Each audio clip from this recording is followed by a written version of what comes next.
Alhamdulillah. Assalamu alaikum wa rahmatullah wa barakatuh. Brothers and sisters, thank you for joining us on this Monday evening. I know it's something different, but alhamdulillah, it's beautiful to have our brother Yusuf Ismail all the way from South Africa. And it's a very important time that we are facing at this particular moment, especially in this generation, me being over 50 now, and I've never experienced a world that has got so much troubles and tribulations amongst the Muslim nations and the people around the world, and the wars that have been started by people who are behind huge companies and organizations who make money from arm deals and all the production and industry of arms and so forth. So I guess it's in their interest to cause divisions and cause wars and destructions, and just to make an extra million or 2 million. But they don't seem to understand that in front of Allah subhanahu wa ta'ala, that you will be questioned for that and you will be punished for that. And it's just, I'm really shocked. And recently, last week, as to say, this verdict that took place in The Hague, and I was a bit disappointed with it, to be honest. I really was. And I think Israel have got about a month or so to come back with some rules and regulations and how they will try their best, subhanAllah. Just for me to put it into words, I'm lost for words sometimes. Like the genocide, you can see it live on TV. You can see it on social media. You can see it. But yet they still need another month or so or whatever for them to kind of bring it onto the table and show the judges. And some of the judges themselves are linked with various governments and organizations. And it's very shocking. And to be honest, I am lost for words. I really am. And I'm sure Brother Yusuf is more eloquent than me and will be a bit more calmer than me. Yusuf, assalamu alaikum. I love the t-shirt, brother. Assalamu alaikum. Wa alaikum salam. No, I actually didn't realize this. I normally wear these as it's almost 9 o'clock here. So when I get to bed, I kind of wear something comfortable. And I didn't actually realize until now, or just about half, that I'm actually having a South African t-shirt. But it's appropriate for the particular moment. And indeed for the situation that we see ourselves around the world. And as you quite clearly pointed out, I mean, you are in your 50s, I'm 40. I mean, the world is changed. The world is certainly changing before our very eyes. We are seeing things that we've never seen. I mean, just a couple of years back, just within our time, three years, can't you believe how time flies? The entire world was shut down. I mean, who would have imagined something of this particular nature 20 years ago or 10 years ago, for that particular matter, where all of a sudden the entire world is shut down. There's a kind of a global lockdown, like an Orwellian society. So, this reminds me a lot of the fact that we are indeed living in what can be described as post-normal times. And you've got, someone within your country, someone who I highly admire, Professor Ziauddin Sardar, who is viewed as arguably the world's leading Muslim polymath, as he was described by The Guardian some years back. He's written a book on post-normal times, and indeed we find ourselves in post-normal times, in strange times. I mean, we are essentially living through history. I mean, we're living right now through history. What is taking place before us, the global lockdown that we experience, the application now, and the taking Israel for the very first time in human history to the International Court of Justice, and this application on the Convention for the Prevention and the Punishment of the Crime of Genocide in the Gaza Strip. This means, as many have pointed out, for the rest of human history, and I'm talking about 100 years from now, maybe 150 years from now, maybe 200 years from now, Israel's name, whatever the outcome of this application, Israel's name will forever be associated with genocide.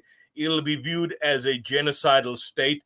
It'll be viewed as a state formed by means of ethnic cleansing and crimes against humanity. And I think that is indeed significant in relation to what you are saying. So let me just recap this position. And certainly I also echo some of the points that you made particularly a few moments ago, in relation to how you viewed the judgment, and possibly a disappointment in relation to what happened, and of course the outcome. But let's put this in perspective.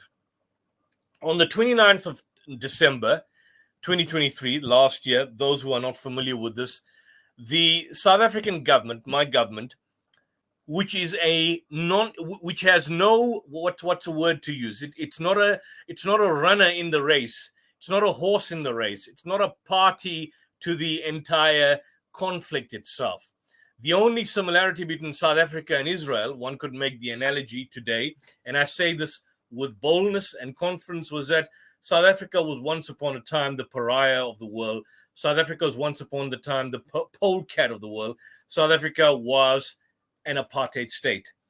And today, in the world today, we have a situation where for the first time in history, regardless of what the United States government states, regardless of what your government, or at least your regime, the UK regime, says, because I know the vast majority of British people stand on the right side of history.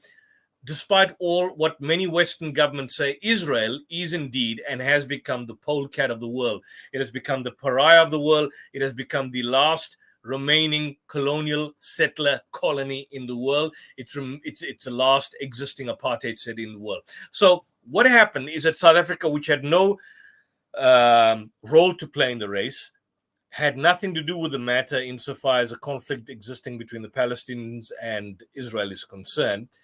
On the 29th of December 2023, they proceeded to approach the ICJ, that's the International Court of Justice. And if I showed the brothers the last time, they came up with an 84-page document. This 84-page document can be downloaded. I don't know if it's up on the last YouTube stream, but it's an 84-page document, basically accompanied with 500 footnotes. Norman Finkelstein, who is arguably one of the leading authorities in the world today on the Israeli-Palestinian conflict, although some may argue I have my difference. I believe it's the competition between the most kind of prolific scholars on the subject would possibly be between Norman Finkelstein and Professor Rashid Khalidi. So it's those two individuals that are there. But he commented that South Africa produced a prolific document, a utterly prolific document, which was essentially second to none. And in relation to that, what they basically laid down is the basis in terms of why they believed Israel, in fact, committed what they believe is a possible case in terms of why they believe that Israel is in breach and in violation of the 1948 Genocide Convention. They brought the case invoking the obligation on Israel to prevent genocide as a signatory to the United Nations Genocide Convention. And they basically went at length in terms of showing how Israel's actions are genocidal in character because they intended bringing about the destruction of a substantial part of a Palestinian national, racial, as well as ethnic group. And they requested the ICJ to issue a binding legal order or on an interim basis prior to hearing on the merits of the application, requiring Israel to immediately suspend its military operations against Gaza. And they also pointed out that the acts and the omissions by Israel are genocidal in character, as they are committed with a specific requisite intent to destroy Palestinians in Gaza, and that these genocidal actions included the mass killings of Palestinians in Gaza, the destructions of their homes, the expulsion and displacement, the fact that they destroyed the north of Gaza and then told Palestinians to move south. And then when they moved south, they destroyed the middle of Gaza and the south of Gaza, that they claimed that they were very benevolent by issuing pamphlets and putting something on social media in terms of certain maps where Palestinians can go to. But the day before they submitted that, They cut off the internet streaming. No internet, no Wi-Fi, no fiber, no 5G, no 4G, no nothing. They cut off all electricity. There is a blockade of food. There's a blockade of water. They are taking babies from the incubators and letting them suffocate to death. We've had situations like the Shadia Abu Ghazala school, where Israeli Defense Force came in and they shot dead the entire community of refugees that were staying in that particular school as refugees. You had situations where they were bombing people in Rafah more recently. You had situations where they were killing women walking out of churches. You had a situation where, for example, in real time, they were shooting dead their own hostages who were half naked, coming to them and walking in a white flag. And surprisingly, this week out there, if those who are non-Muslim and Jewish or whatever the case is, on your TV station I followed, ITV, which is one of your stations, pointed an interview on ITV. I don't know if you've seen this, Brother Mohammed, this ITV viewing, where the ITV journalist, I forget his name, interviewed a Palestinian amongst a group of Palestinians, and about a minute later, he's shot dead. And that was raised by Stephen Fleming in the British Parliament, where he questioned the shameless excuse of a leader, Rishi Sunak, as to whether he considers that a war crime. And Rishi Sunak would not answer. I'm not so sure if you're familiar, you probably are familiar with that, Brother Mohammed, this incident about the shooting. We saw it sporadically. It wasn't on our major television networks, but those of us who do follow some of the overseas news, like the ITV and BBC for that matter, had access and sight of this particular information. So clearly, that's the whole base of South Africa. And they spent a laborious time detailing and dealing with the basis for genocidal intent, because that in itself is a very difficult task. And what South Africa did, remarkably so, and this is what we dealt with the last occasion, they cited all the leaders, all the military officials, all the representatives, asserting that those statements by Netanyahu when he invokes the Amalekite massacre, by Smotrich when he wants to nuke Gaza, by Yoav Gallant when he wants to say there's no food, no water, no shelter, we're dealing with human animals, by Naftali Bennett, by individuals that are basically dehumanizing the entire Palestinian population. We'll go through some of the judgments, some of the quotations given, that in fact constitutes a direct and public incitement to genocide, which has gone unchecked and unpunished. And on that basis, they submit that the Israeli soldiers on the ground were simply channeling that in relation to what the leaders were saying. So if you've got the Amalekite massacre being invoked, which is a mass murder of men, women, children, donkeys, babies, infants, and sucklings, and then you juxtapose that with the ground situation in Gaza, where men, women, children, babies, suckling, infant, oxen, donkeys, animals, cats, babies are all being slaughtered. There's a correlation between the two. And so, in a nutshell, to conclude on that point, South Africa made a devastating, in my opinion, presentation, and there was no refutation. There was absolutely no refutation. There is a lawyer that I hear on your one of the stations that's also interviewed on Sky News. The name, I think, is Natasha Washington.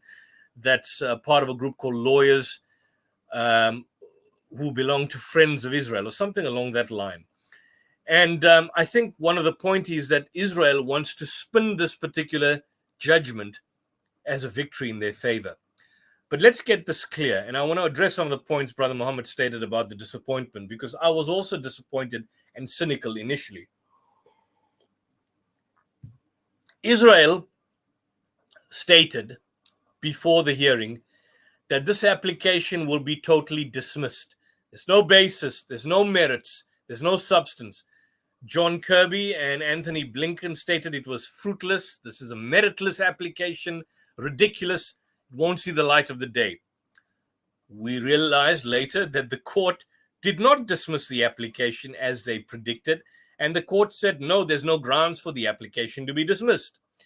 The second point they made is that this court has no jurisdiction to hear this particular application. There's no jurisdiction, meaning the ability and the standing of a court to hear a particular matter. The court stated in response, this court indeed has the jurisdiction to hear this matter. The third point they stated, Israel stated, well, there's no dispute between South Africa and Israel, so this application must be dismissed. The court stated, look, there is a dispute in relation to the interpretation of the Genocide Convention, which South Africa claims that Israel has breached. And the fourth point is that the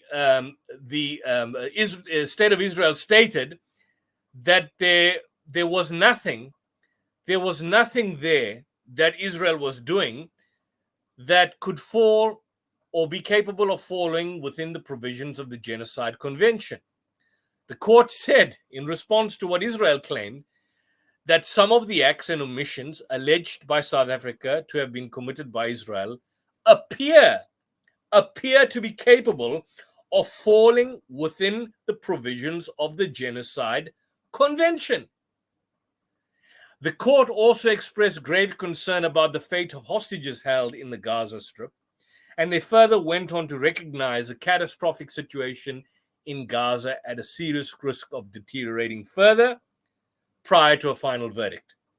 Now, that's about, I don't know how many you counted, but that's about 5 or 6 points which Israel assumed would not go their way, but in fact did go South Africa's way.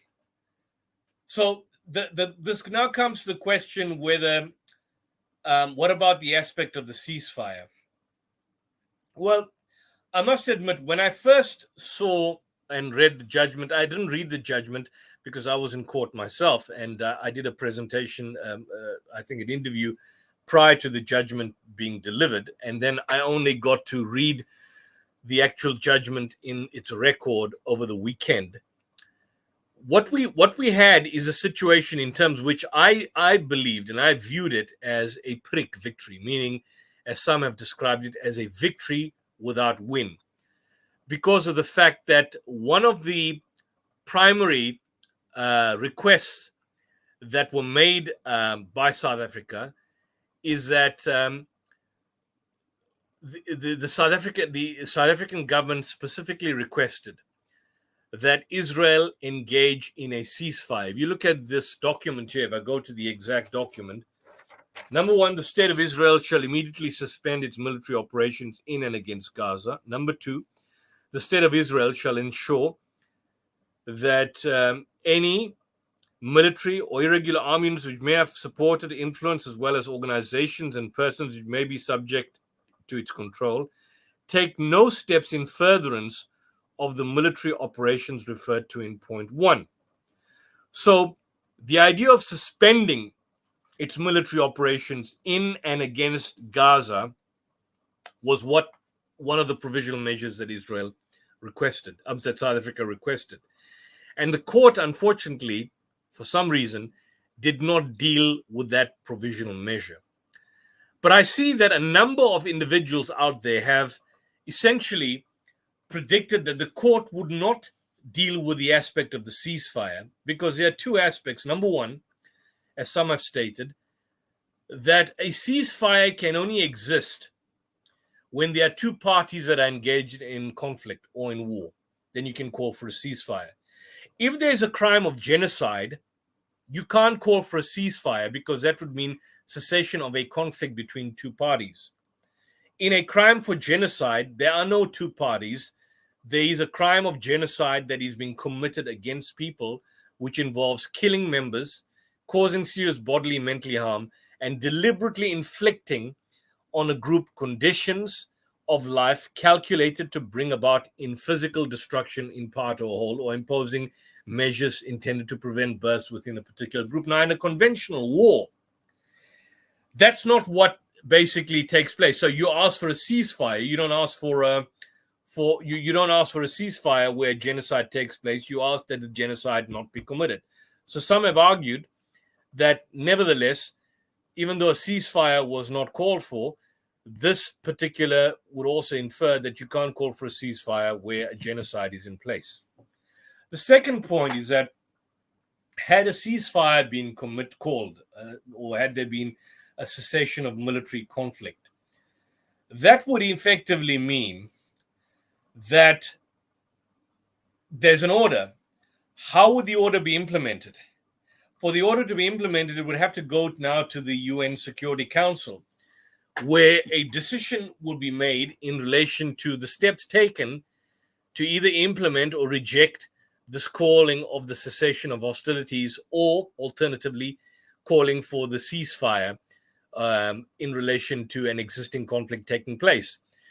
And the likelihood is that since the United States and the United Kingdom exercised the veto, they would have vetoed any vote that would have been made.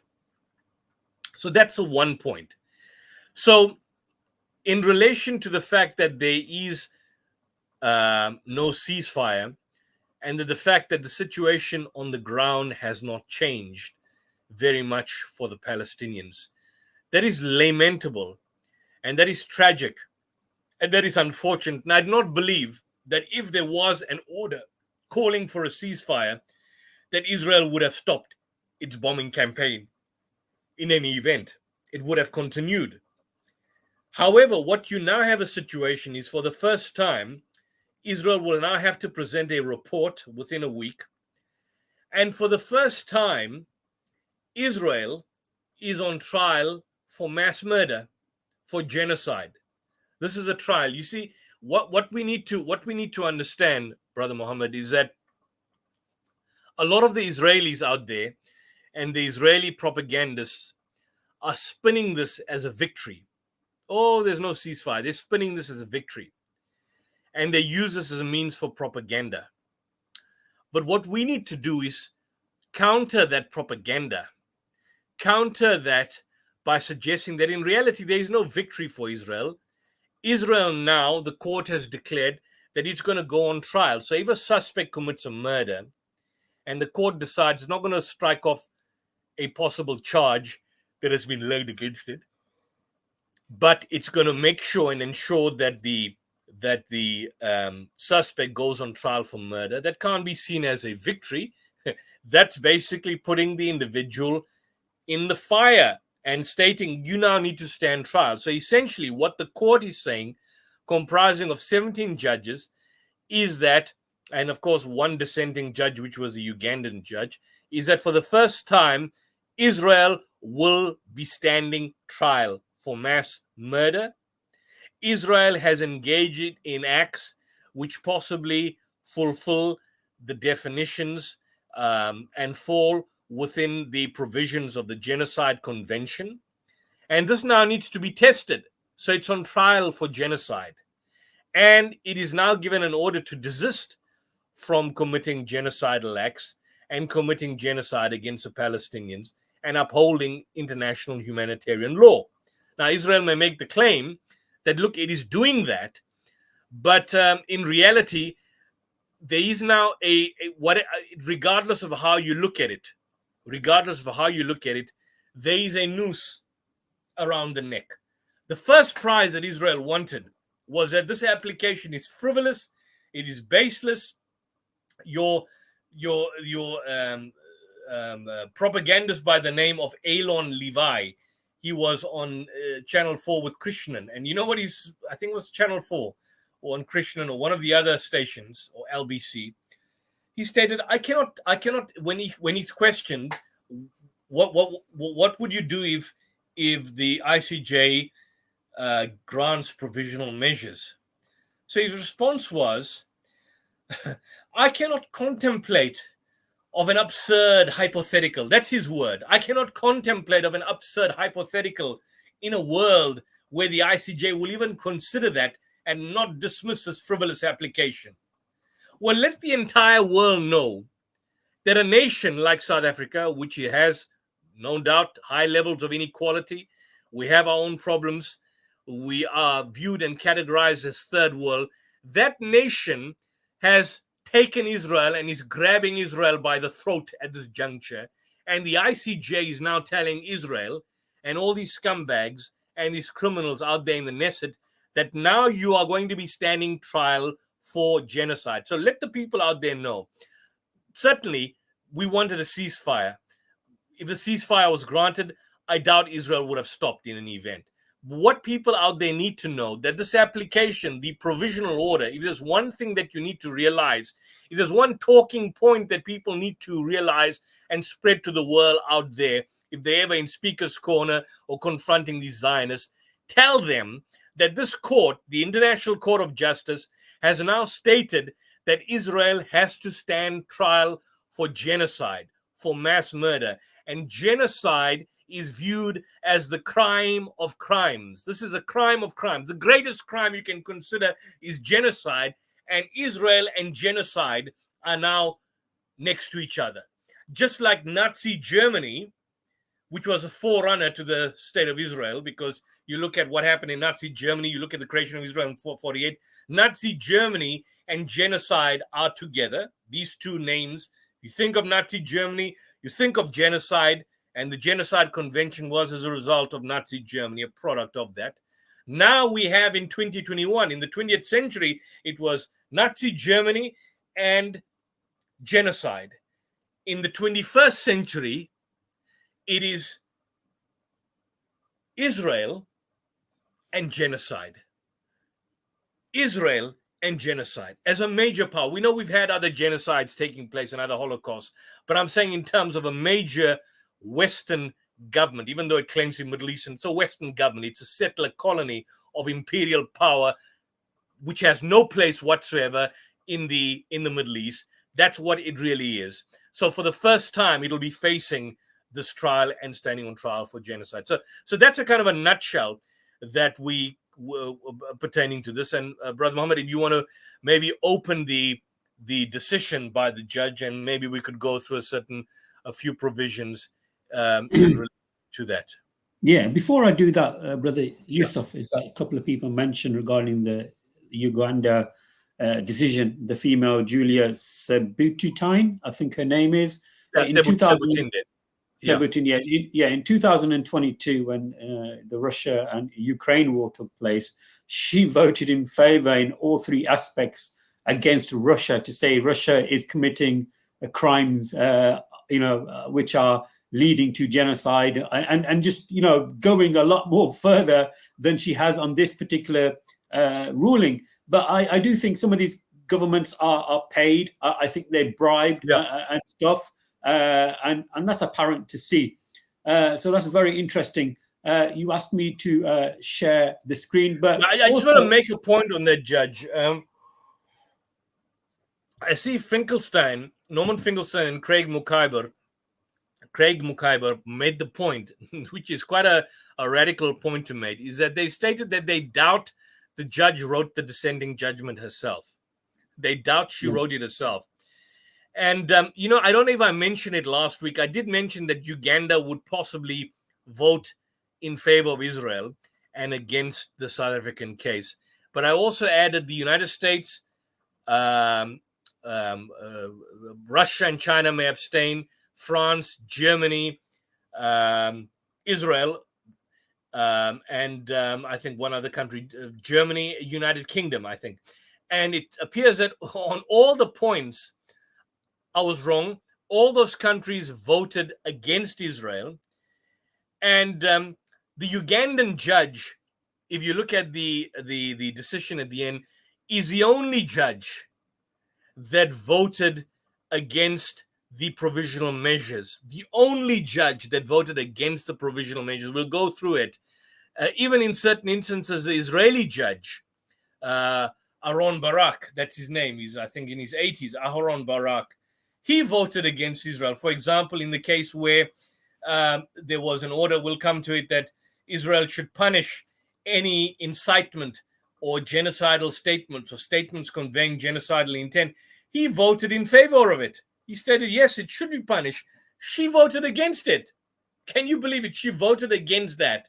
So I don't know what was going on there. I really don't know what was going on there. But I do have an article that I saw, which was just published a couple of hours back by a teacher in South Africa, an open letter in one of our daily papers to Judge Julia Sebutinde, where this particular individual, he's an academic, he's a teacher, he states and starts off whether he doesn't know whether to call her the response to the outrageous and controversial dissension that she gave to South Africa as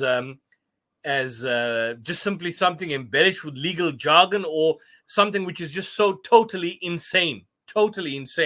He made the point, this is a quotation he gives, he says, "I am no legal expert, but had to respond to your obvious violation of not only the international law, but also the violation of the rights of other human beings to life, which by you refuse to recognize. I shall deal with each matter you raise, but first I want to deal with the cognitive human being in you and not the legal academic you are, because clearly that part of you has left heavy scars on your womanhood, your humanity, and your thinking capabilities. This on its own is in relation to the judgment, is an embarrassment that says a lot about the so-called independence of the judiciary. Not only that, the reaction of the Ugandan authorities is an indication of shame, because Uganda has actually shamed her. They've disassociated from her.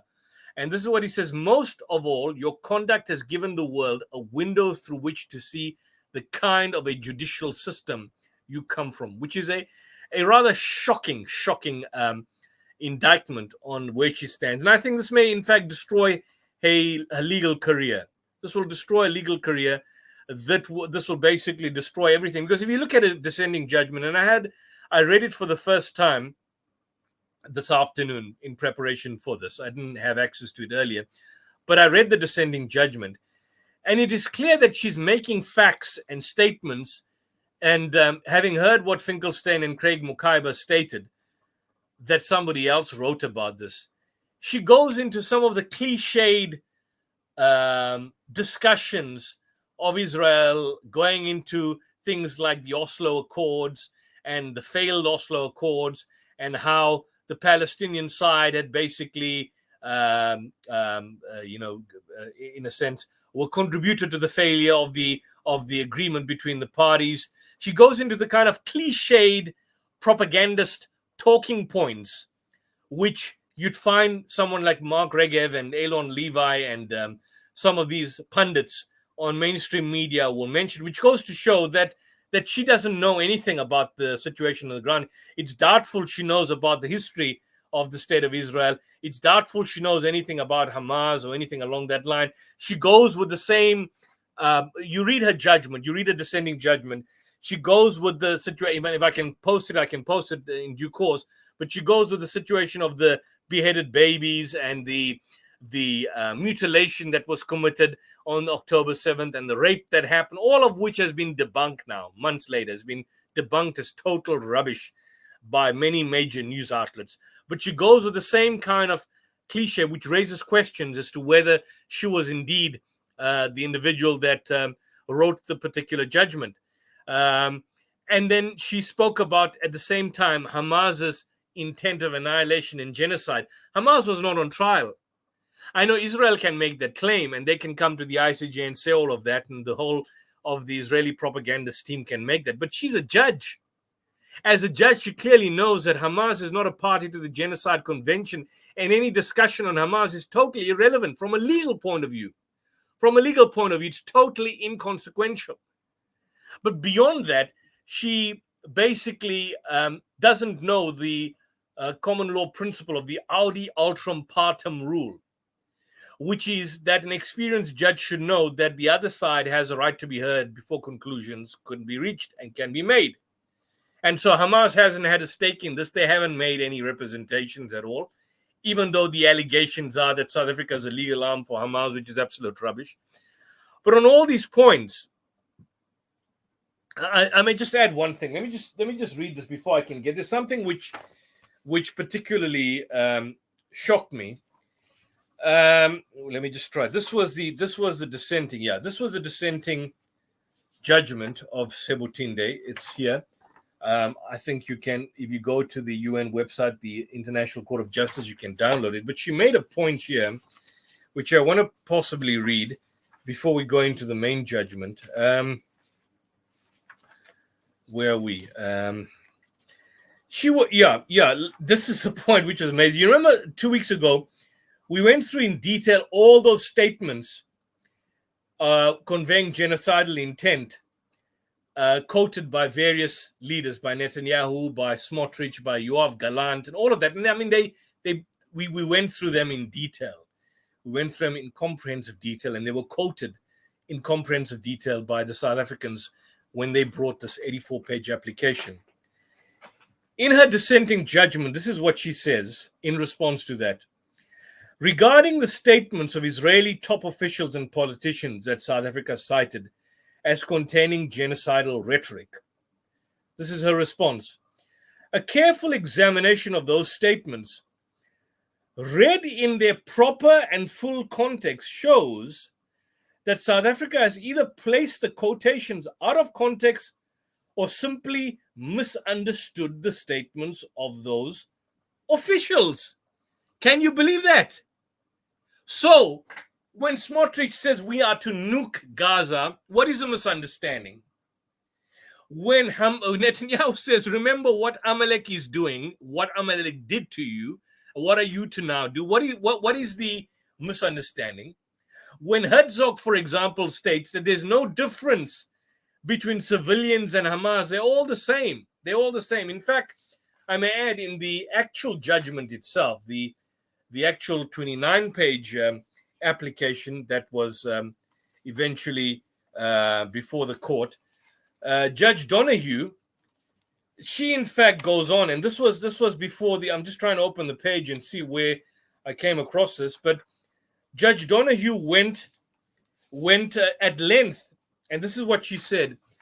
She, for example, quoted Israel Katz, the Minister of Energy and Infrastructure, and this is the quotation by Judge Donahue, the chair of the ICJ. She says, and she quotes him in full, "We will fight the terrorist organization Hamas and destroy it. All the civilian population in Gaza is ordered to leave immediately. We will win. They will not receive a drop of water or a single battery until they leave the world." How the hell do you leave the world? And then Isaac Herzog states, it is not true this is rhetoric about civilians not aware, not involved. It's absolutely not true. They could have risen up. They could have fought against the evil regime which took over Gaza in a coup d'etat. And by the way, it was not a coup d'etat. They were elected. What coup d'etat is he talking about?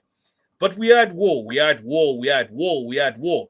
This is in the quotation. He repeats it 4 times. We are defending our homes. We are protecting our homes. And when a nation protects its homes, it fights, and will fight until we break their backbone. I don't care. I have released all restraints. This is what we are fighting for. Gaza won't return to what it was before. If it doesn't take 1 day, it'll take a week, it'll take weeks, it'll take 11 months. We will reach all places. Now, help me, Brother Mohammed. Is there anything in that, and this is in the main judgment, which was quoted by Judge Donahue and backed by at least 15 of those 17 judges, and in some cases 16 of the 17 judges. Yet this lady states, and I don't know whether she was smoking when she made this judgment or whether it's written by someone else, the vast majority of the statements refer to the destruction of Hamas and not the Palestinian people. Then she says following, certain renegade statements by officials who are not charged with prosecuting Israel's military operations were subsequently highly criticized by the Israeli government itself. More importantly, the official war policy of the Israeli government contains no indicators of a genocidal intent. In my assessment, there are also no indicators of incitement to commit genocide. So this goes to show you the hogwash that constitutes this particular judgment. And I hope the world sees her for the shameless judge that she is. And I can tell you that her career is destroyed after this, totally destroyed, completely destroyed. Yeah, but Yusuf, I just want to add, Yusuf, sorry, I just want to add that, these individuals, they don't do it for careers, they do it for financial gains. And they don't think that they have to stand in front of their Lord and have to be judged. Their paradise is on this earth, And what you mentioned is very important here in the UK. The majority of the media outlets refused to show the first part of the hearing when South Africa had to make their case. No one, the BBC, nobody showed it. But the next day when Israel responded, that was on TV. To be honest, brothers and sisters, it feels for me that we're living at a time where the people who are good are being nullified and made to appear that they are evil and they are in the wrong. The ones who are calling for peace and peace and what you call it again, the ceasefire, ceasefire and humanitarian aid for the people in Gaza, they are really looked down upon by the hierarchy. And we see thousands, hundreds of thousands, millions of people protesting, marching in the streets, but the media they just don't show that. If there's a push or a fight or somebody shouting something which is according to them, negative, they put that in the news. But as for anything else, but the UK and the Western countries, I do feel now it's like I'm not going to say it in a particular way because I've got to be careful. It's like Nazism. It really is, because when it came to Ukraine and Russia, the fact that they had blue eyes, blonde hair, we were told in the UK to bring them into your homes, adopt a Ukrainian. We were told to, it was ridiculous, Brother Yusuf. I don't know if you heard about that. I heard of that. I heard one of the individuals. It was either a journalist or a politician of some sort, and he made the comment that these people. He was saying it with tears in his eyes. No, it's crocodile tears. That these people are like us. There was a comment he made exactly. They've got blonde hair and blue eyes, and so they try to create. I mean, I may add one point that your government support Ukraine, but people don't know one of the groups in Ukraine that was fighting against Russia, the Azov Battalion, you probably heard of them, are a neo-Nazi fascist organization. And in fact, they embrace fascism. So there you've got a situation where it's a kind of an inversion in reality. And I don't support Russia, so I'm not backing Russia in any way.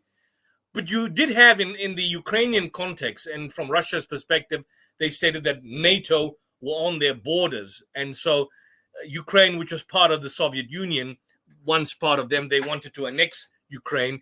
And they claimed that they wanted to fight the Azov Battalion and fascist elements within the Ukraine military, which can be confirmed because the Azov Battalion and some of these militia outfits in Ukraine are neo-Nazi. I mean, if you look at a large part of Eastern Europe, neo-Nazism is there.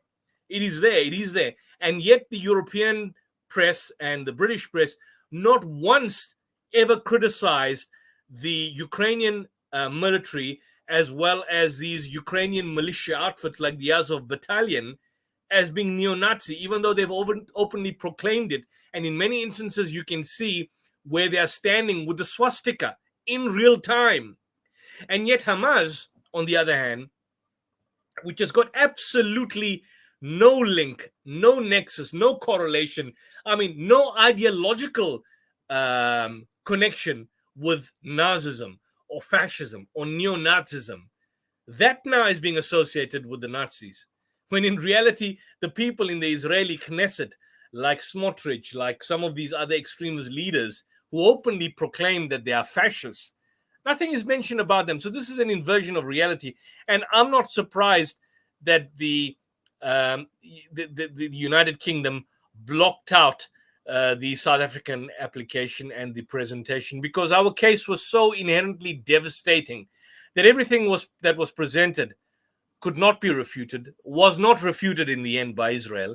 And all of that goes directly against the talking points in the mainstream media. I mean, if the media shows that, what would it do? If your media were to show that, it would totally destroy the credibility.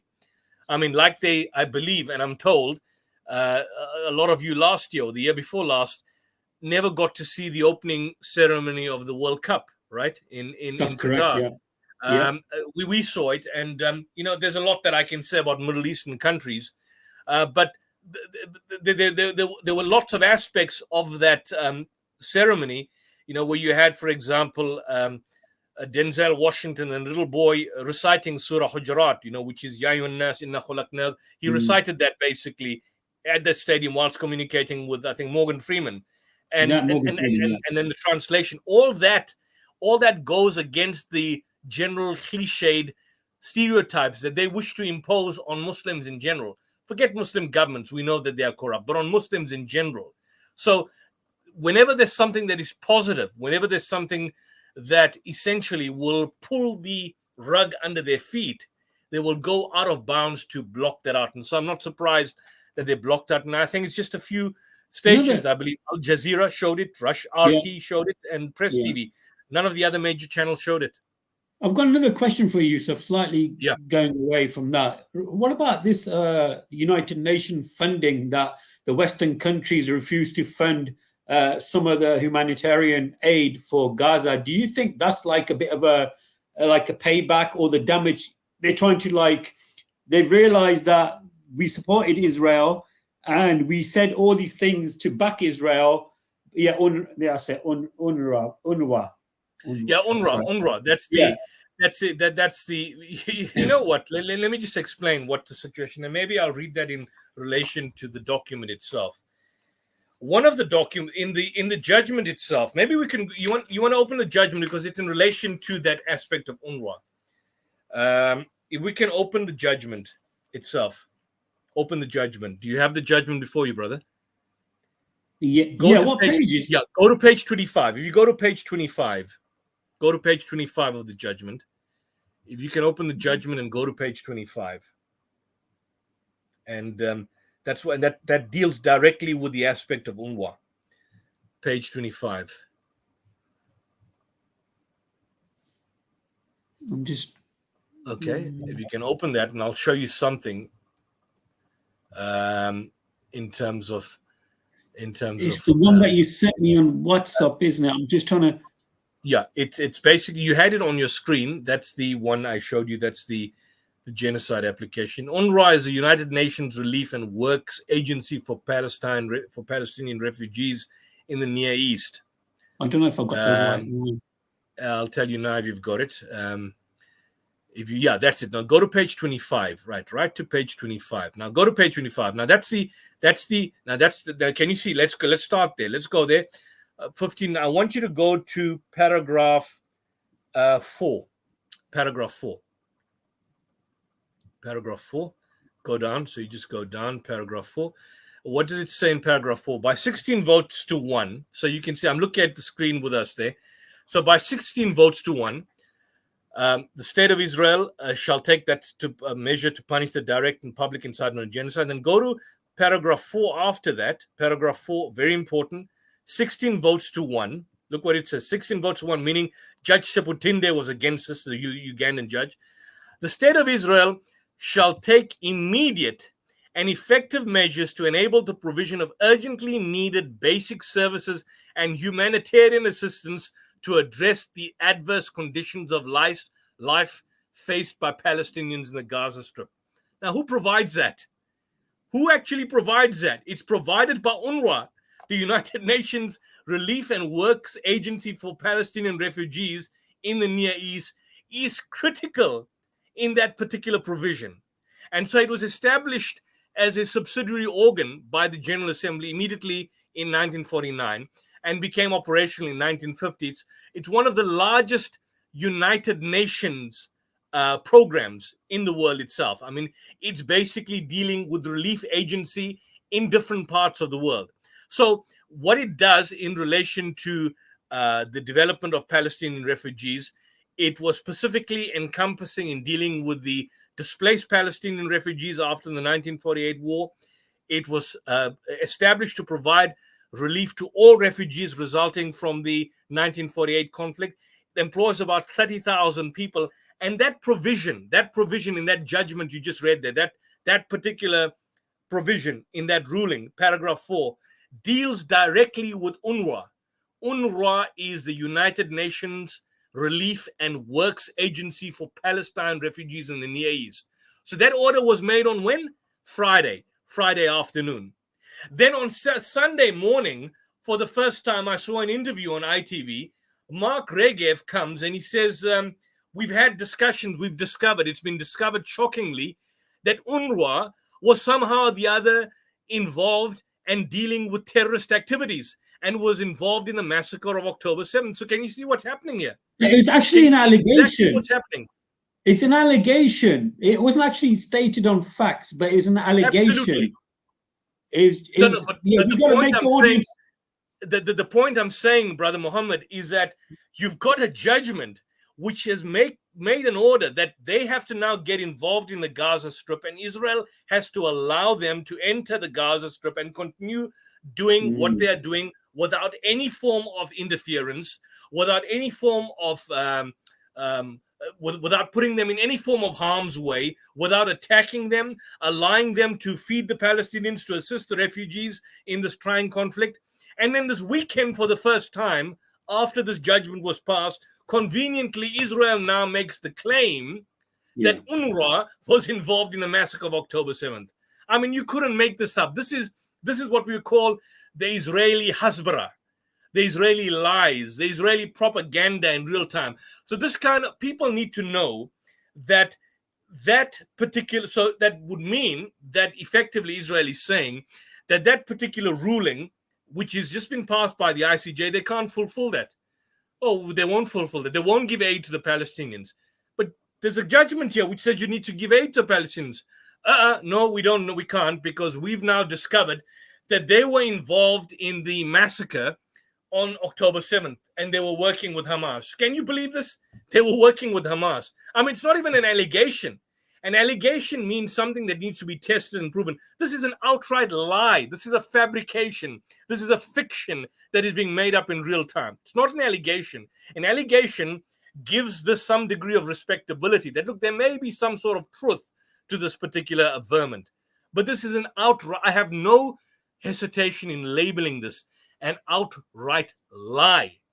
A lie by Israel, and a deliberate attempt on them to ensure that the Palestinians have absolutely no access to food, no access to water, and they are in the worst possible position that they're ever basically put.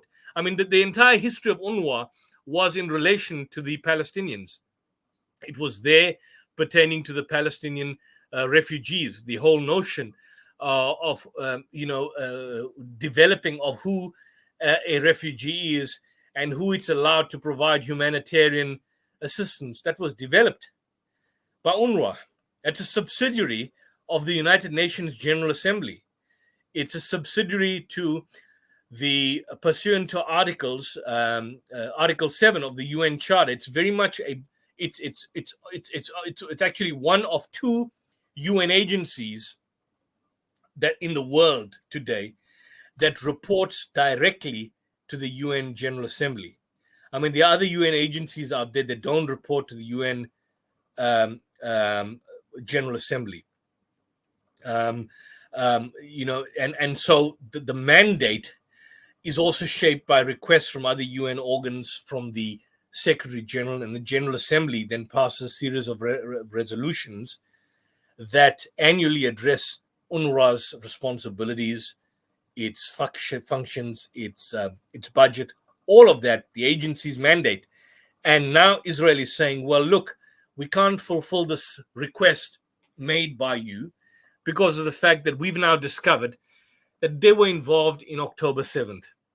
So how come that information only came out now? We're now on the 29th of January. You're telling me October, November, December, January. When was the first time you heard about this? I heard about this on Sunday. When did you hear about this, Brother Mohammed? It was early morning. Yeah, early. I heard this on the weekend for the first time.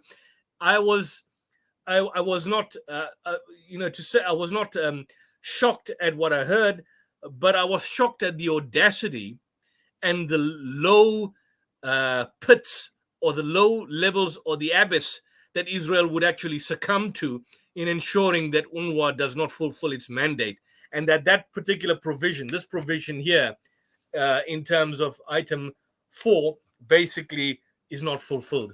So you couldn't make this up. So maybe we can go back to the judgment itself, because we could go to page 24 to see what the actual court stated. So if we can go to page 24 of that same judgment, if you can just go put it up, and then I can show you a few items here and there that we could probably get through. Yeah, so page 24.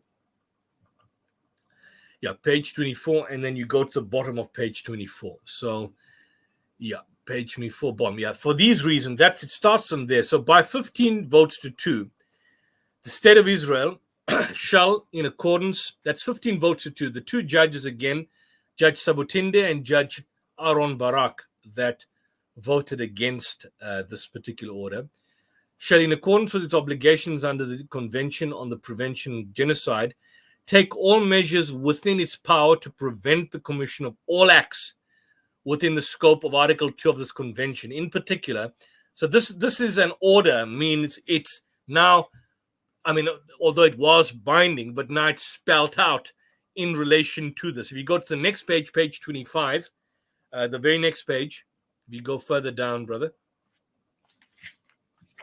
Yeah. Yeah. So it needs to do all those killing members of the group, causing serious bodily, mental harm, deliberately inflicting on the group conditions of life calculated to bring about its physical, and of course, imposing measures to prevent births within the group. So coming back to your original point, it didn't make an order for a ceasefire, but I don't think we should see this as I'll tell you one thing. I have a brother, a good brother. His name, you may be listening to this. He's an elder. He's a mentor. He's been a mentor of mine. I call him Uncle Solly, Suleiman Vahed. And he was discussing this matter with me, and he was very disheartened and shocked by the outcome insofar as Israel never, the ICJ never basically implemented what they call the ceasefire or the desisting of conflict. And so what's the point of this whole process? So I told him that, look, let's not see this as a negative outcome. I was also cynical initially on Friday, and I say this, let's not, I said, what is this? This is, I mean, there's nothing on ceasefire here. But I looked at it, and then I looked at some of the points in Islamic history, and it just struck me, and I don't know if some of the brothers, maybe it's a bad analogy, maybe it's a good analogy, I don't know.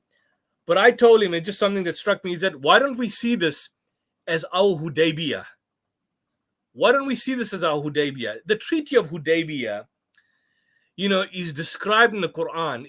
Firstly, the Treaty of Hudaybiyah was a major compromise insofar as, the Muslims could not basically go on and perform the pilgrimage. If someone from the Meccans, the pagan Quraysh, were to defect and go to the Muslim camp, they would have to be returned, but not vice versa. So it placed the community of the early Muslim community, the believers, in a massive back foot. And the vast majority of the Muslims were dissatisfied. And the Prophet ﷺ, through his divine wisdom and foresight that Allah had given him, knew the eventual outcome and accepted the compromise. And even though it was a major compromise and placed Muslims on a back foot in relation to them dealing with this belligerent, tyrannical Qurayshi regime in the 6th century, the Quran states, "Inna fatahna laka fathan mubina."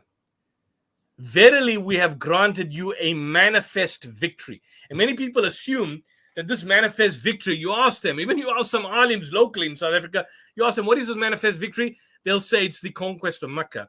But look at some of the classical mufassirin, and they will all tell you, without any doubt, that this in fact refers to the Treaty of Hudaybiyah. So I'm saying to the brothers out there, don't let Israel get away by spinning this particular document as a win. It's not a win for Israel. If Israel tells you they've won, they're lying to you by virtue of the fact that they claim there's no ceasefire. They are on trial. See this as Hudaybiyah. Yes, we don't have a ceasefire. And yes, the resistance by Hamas has to continue. And the resistance by other Palestinian factions has to, in fact, continue. And we need to create this global awareness. And we need to help and support the Palestinians at whatever level we can do and continue with the particular struggle. But see this judgment as our Hudaybiyah, our victory, insofar as for the first time in human history, Israel is now standing on trial for mass murder. Israel is now standing on trial for genocide. So go back to and I'm going to end this, the last, these judgments. Go to page 25, brother, again, and we'll just wrap up this particular report, and we can go into other discussion. We can just put that back on the screen. Yeah, bear with me. I'm just going to get it. That's fine. Not a problem. I closed it, but let me just get it back. Because when I use my laptop, I don't have. Okay. Best. I've got it now, and I'm gonna see if I can. That's fine. It's not a problem. It's not a problem. No, it's not. Ya Allah. Yeah, so I do apologize. That's fine. It's not fine.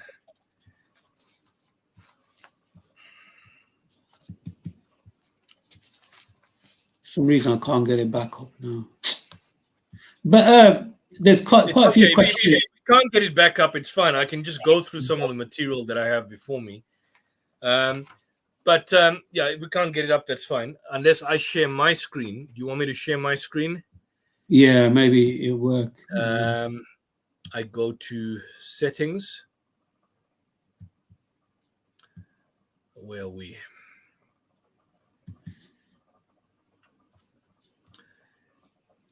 Stop cam present, right? Yeah. Okay, so I'll just try and open my where are we? The ICJ ruling. Okay, so I'm gonna go to just go there, share screen. Where are we?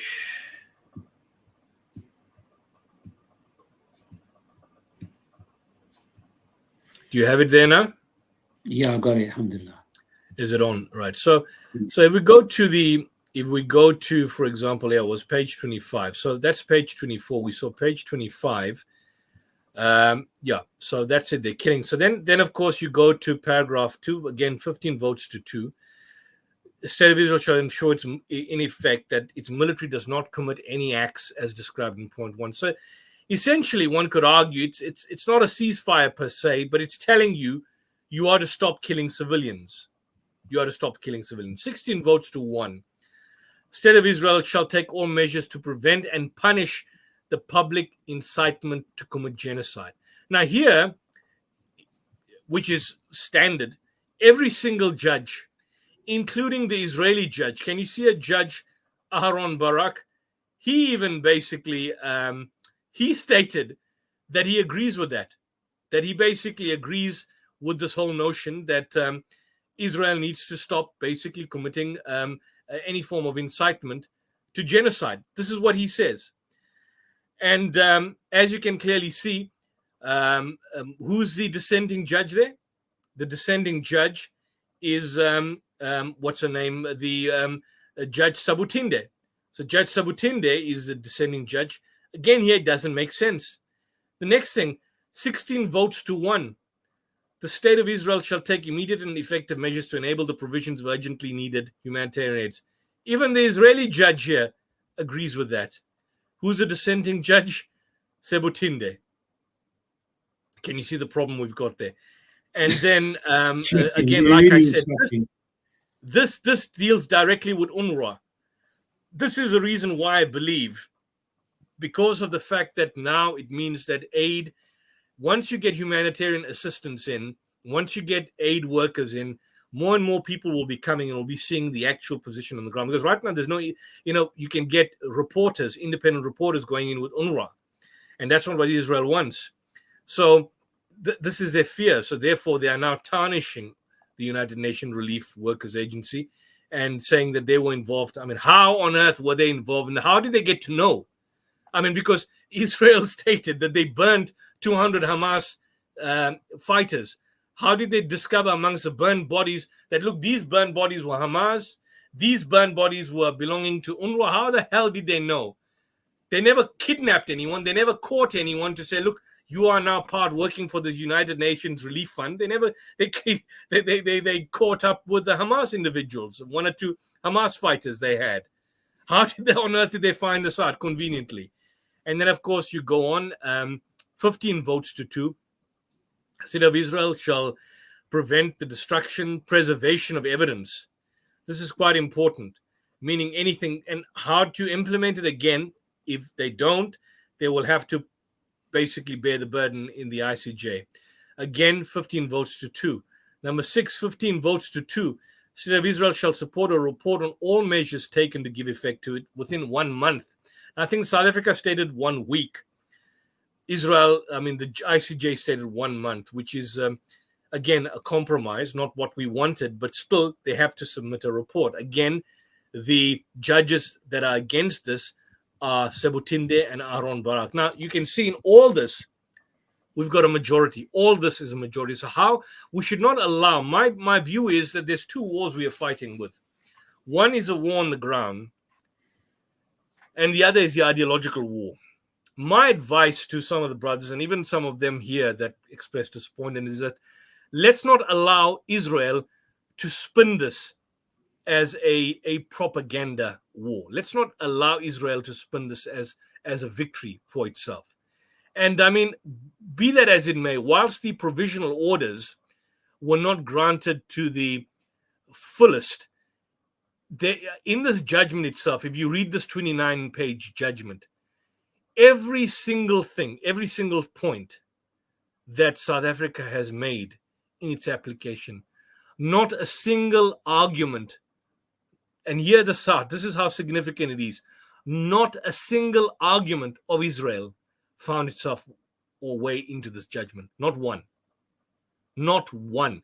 The jurisdiction, the prima facie jurisdiction, the locus standi of South Africa, the rights whose protection is sought, and the link between such rights and the measures requested, all of that, it was like a slam dunk. What we would say, it's like in a penalty shootout, and well, a penalty shootout's a bad example. Probably a tennis game where it was a 40-love tennis game completely. There was no, it was a total knockout.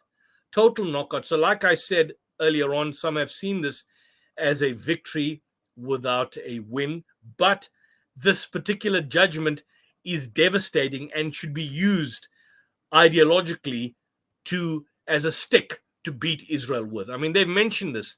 This is a judge's comments. This is a judge's office, not a rehashing South Africa's argument, but she takes note, the court takes note. Gaza has become a place of death and despair. Families are sleeping in the open as temperatures plummet. Areas where civilians were told to relocate for their safety have come under bombardment. So this whole rubbish about human shields and safe passage, all rubbished. Medical facilities under relentless attack. Public health disasters unfolding. 180 Palestinian women are giving birth daily amidst this chaos. People are facing the highest levels of food insecurity ever recorded. No children, in particular, for children in the particular 12 weeks have been traumatic. No food, no water, no school, nothing but the terrifying sounds of war day in and day out. Gaza has become uninhabitable. Its people are witnessing daily threats to their very existence whilst the world watches on. This is all part of the judgment. This is all part of the ICJ judgment, the World Court judgment. Court notes the Commissioner General for the United Nations Relief and Works Agency. This is a quotation that the court is quoting from UNRWA, Philip Lazzarini, on the 13th of January, that it's been 100 days since the devastating war killing. So the court's viewing this as an authority. The court is viewing this as an authority. By UNRWA, they stated in the past 100 days, sustained bombardment across the Gaza Strip caused mass displacement. This has been the largest displacement of Palestinian people since 1948. Can we imagine that? We never lived through. I was a child in the Lebanon War of 82, the Sabra and Shatila, the famous 1967 wars, and the 1973 Ramadan War and the Oslo Accords of the 79 and Anwar Sadat. This is the largest displacement of Palestinian people since 1948. This is what the court recognizes. Largest ever. This is history. Overcrowded and unsanitary UNRWA shelters have now become home to more than 1.4 million people. They lack everything from food, hygiene to privacy. People living in inhumane conditions where diseases are spreading, including amongst children. They live through unlivable, with the clock ticking fast towards famine. Again, quoting UNRWA. Thousands have been killed, hundreds and thousands deprived of education. Their future is in jeopardy with far-reaching consequences. UNRWA, the Gaza Strip, Philip Lazzarini. The UNRWA Commissioner General also stated that the crisis in Gaza is compounded by dehumanizing language. What's he saying here? He's saying that this dehumanizing language by these thugs, by these criminal gangsters in Knesset, are enabling the insanity that you see on the ground. So can you see how many times, Brother Mohammed, UNRWA, this relief agency, is quoted? How many times in this judgment? Can you see that? Yeah. And this is a source. This is a source for the judge. I mean, this is a source for 16 judges, at least 16, including the Israeli judge. A large portion of this judgment is information directly from this relief agency. And 2 days later, these swines have the bloody audacity, forgive my language, to say, look, UNRWA now is involved in the massacre of October 7th. I mean, you couldn't make this up. This is George Orwell's 1984 in real time. Real time. The court also was emboldened enough to say, and this was, they looked at the South African judgment, and even though Sebutinde stated it's out of context, they quoted the judgment in full. In this regard, the court has taken note of a number of disturbing statements. These are statements made by senior Israeli officials. It calls attention in particular to the following examples, meaning genocidal intent. The one by Yoav Galan, this is a defense minister of Israel. You remember what Jebutinde, the lady who says, no, these are all low-level people. This is what Galan states. I released all restraints. She quotes Herzog, president of Israel. We're at war, no distinction. She quotes Israel Katz, Minister of Energy. They will not, here's a quote, they will not receive a drop of water or a single battery until they leave the world. She didn't even quote Netanyahu. She didn't even have to quote Netanyahu Amalek. She didn't even have to quote the Amalekite massacre. This in itself is insane, as you basically. So I give the court credit. I understand the point of the brothers that expressed disappointment, but in the body of the judgment itself, I was disappointed when I first heard it. Before I read it, I was really disheartened, and I was driving home and listening to the information on radio, and I was disheartened about the fact that, look, as some commentators are saying, it's a Pyrrhic victory, it's a win, it's a victory without a win. But in reality, we need to see this for what it is. Israel is damned in this document. Yes, Palestinians are still suffering. And even if the ICJ passed a provisional measure for ceasefire, they wouldn't have listened. Highly unlikely they would have listened. What will now happen with this judgment is that on Wednesday, that's today's Monday, Wednesday, before the Security Council, there will be a special convening and there will be a motion passed. And it's my prediction that South Africa will ask for a motion calling for a ceasefire and a cessation of hostilities, and that Israeli military terrorist, we can call it terrorist action, they're going to call it military operations, have to come to a halt. And we'll see then whether the United Kingdom and the United States, in fact, have the guts to go against the substance of this particular judgment and state, no, basically the military operations and the bombings have to, in fact, continue. But this Wednesday is the day where there will be a convention, there will be a special hearing, and I believe that South Africa will basically put this to the Security Council. The court has basically even identified and accepted the risk of irreparable prejudice and urgency.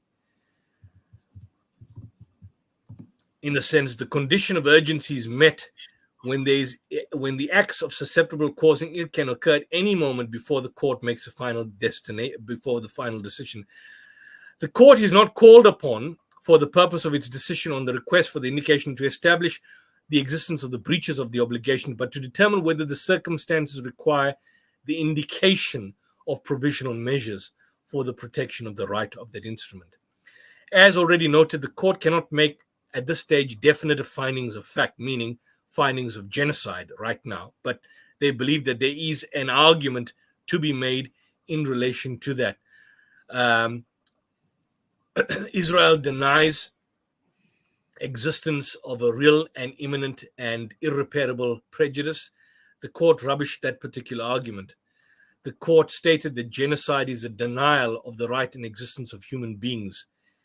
And in view of the fundamental values sought by the genocide protection, the court considers that the plausible rights in questions in its proceedings, namely the right of Palestine to be protected from acts of genocide, article, and the right of Israel to seek Israel's compliance under the convention, are of such a nature that prejudice to them is capable of causing irreparable harm.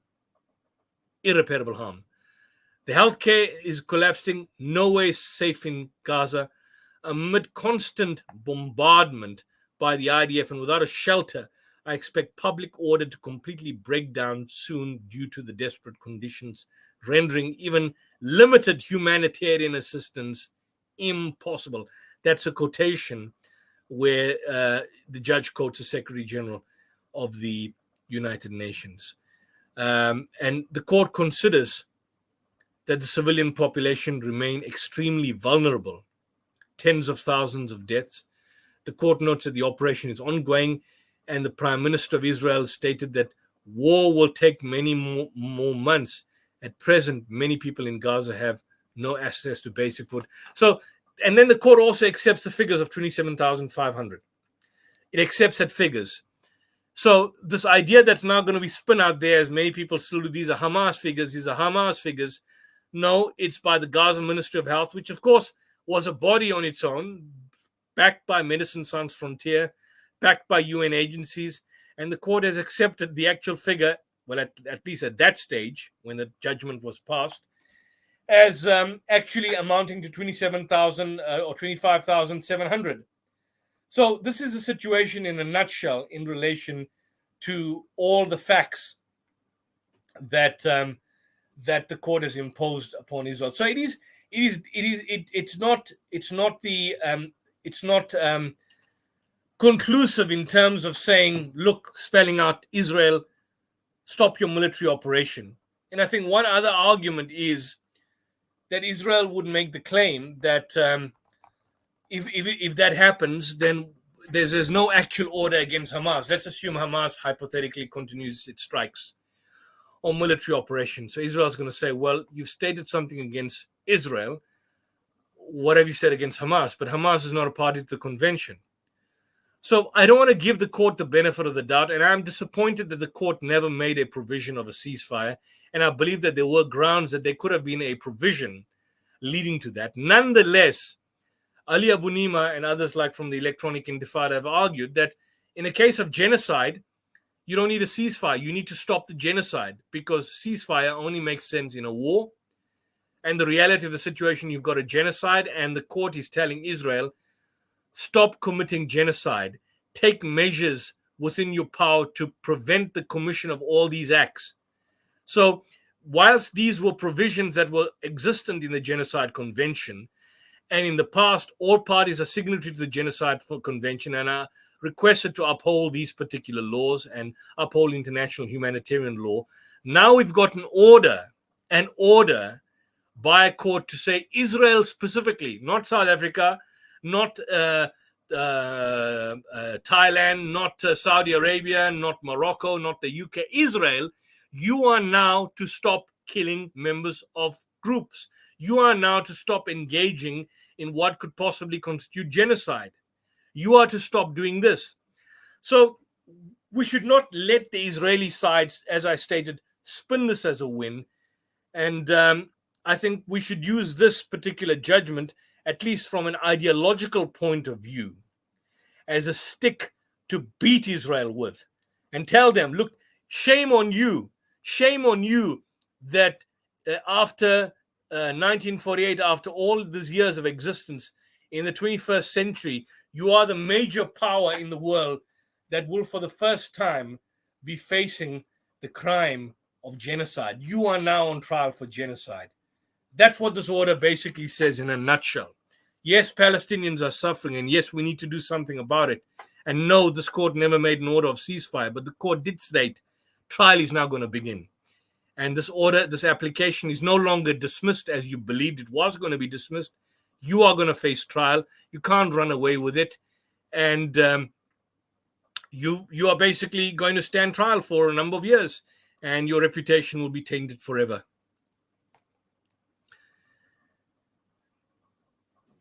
It is quite damning. If the way you explained it, you went into detail. I really appreciate that. I think to the audience and to myself, I don't think this information has been, especially in the media, is not being brought up and hasn't been explained. I have seen where both here in the UK, where they say, look, this is more favorable to Israel, and but now after going through it and the way you broke it down, it's clearly black and white that Israel are going to be damned at the end of the day. And you can see also, Brother Mohammed, sorry to interrupt you, but you can see also why UNRWA came under so much of attack suddenly this weekend. How they are masters at spin, and how they put out their propaganda, and the mainstream media just runs with it. But you can see now the reason why they are viewed as, they're essentially calling them. This judge utilized their information, a lot of the information coming from UNRWA. And Israel is now saying UNRWA, which is ordered by this court to effectively engage in humanitarian aid, is a terrorist organization. Hence, we will not allow them in. Hence, we will not abide by this particular order. So we should never allow Israel and the Israeli propagandists to spin this judgment as a win. I was disappointed after having read this. I saw this, and maybe it's a bad analogy, Allah forgive me, but I see this as our Hudaybiyah, or the Hudaybiyah of our times. And indeed, it is devastating to Israel at a number of levels. SubhanAllah. We are coming to the hour and a half mark. There is one or two questions I want to put to you. Do you mind if I remove the screen? No, of course, yeah, sure. You can remove the screen, yes. I've got some questions here. First one is from Brother Mehdi. Will this month's ruling not act as a further scale and measure toward the reconvening next month? I mean, they could have deferred for several more months. Is this not part of the jurisprudence?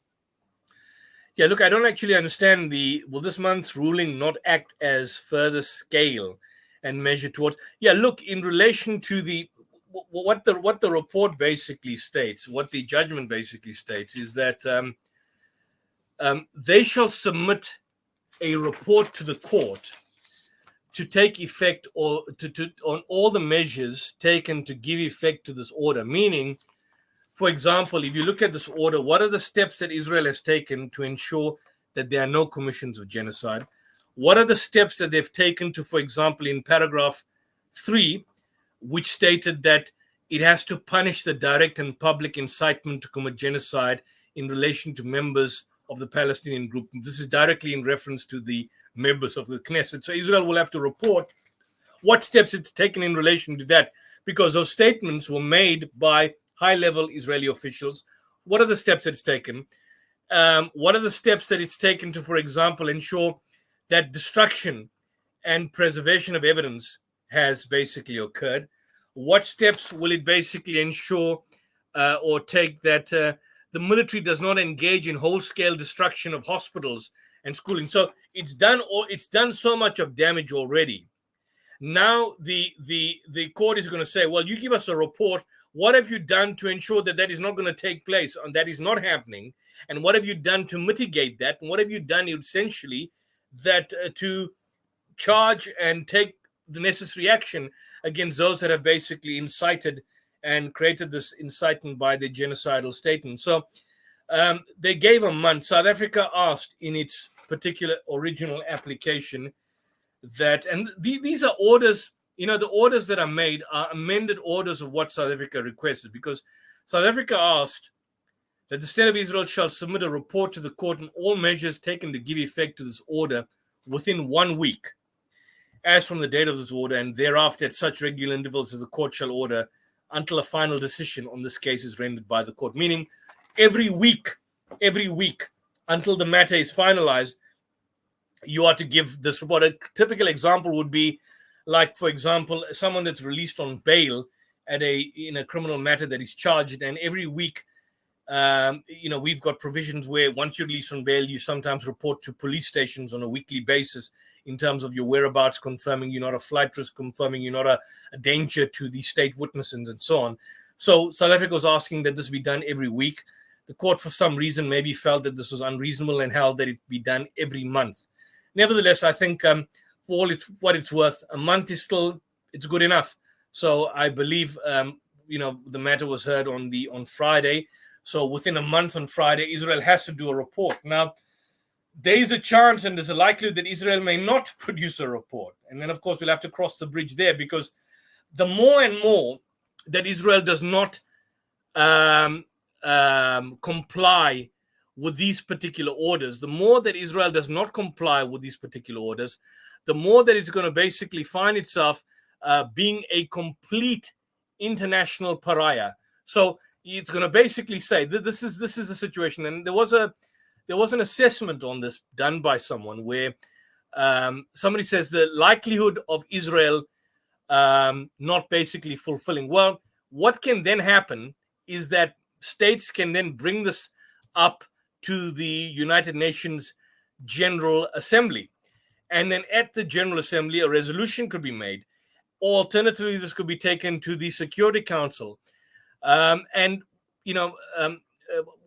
eventually will happen is that Israel will become so isolated that there will be no way to turn. There will be basically nowhere to turn in relation to that particular aspect. So that's my take on this particular. I don't know what the future holds, but I do believe that they're on the back foot. Hamas doesn't have to give a report. Palestinians do. I'm sorry, Israel has to give a report. Hamas is not. Hamas, by the way, they were told to release the hostages, and I think Hamas may, but they are not even a party to the ICJ. So there's no order which is legally binding on Hamas. You can take them to the ICC, but not the ICJ in relation to that. Yeah, the final question, which is quite interesting, actually, from Ridwan. Are countries allowed to leave the UN? I'm assuming to help fund the people in Gaza, or are they allowed to, I didn't think about that. From what I understand, if you look at Article 6 of the UN Charter, if a member of the United Nations, which has violated principles contained in the Charter, he can be expelled from the organization by the General Assembly if that is recommended by the Security Council. Now, the Security Council is permanent members, which is your usual suspects: the US, UK, Russia, China, and France. So if there's a recommendation and you are in violation, then you could probably be expelled. If I stand subject to correction, I think Indonesia, and just check this up, Indonesia, I think during the time of General Suharto, apparently at some point withdrew from the UN. They were the first member to withdraw from the UN, because I think at that time they were at some point in confrontation with Malaysia, and they had announced that if Malaysia was to take a seat or permanent seat at the Security Council, they would then subsequently leave. And I think this was in the 60s. That was when they were ruled by the military dictatorship of General Suharto. I don't know what basically happened, but they threatened to leave that.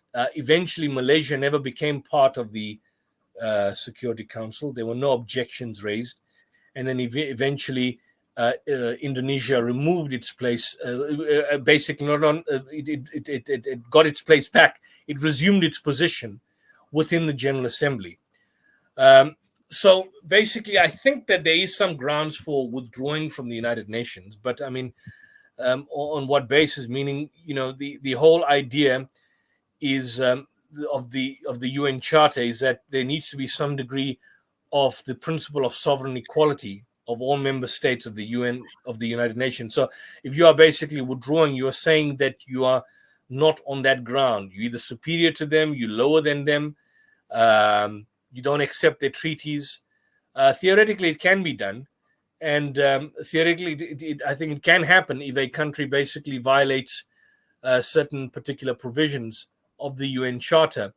And what then can happen is that once it's in repeated violation, it's basically kicked out by the General Assembly upon the recognition of Security Council. I think that happened with the Taliban, if I'm not mistaken. When they came to power, when they were in, what was it, 2000 and I think 2002, around about that time of the after 9/11, the war, they were not a member of the General Assembly.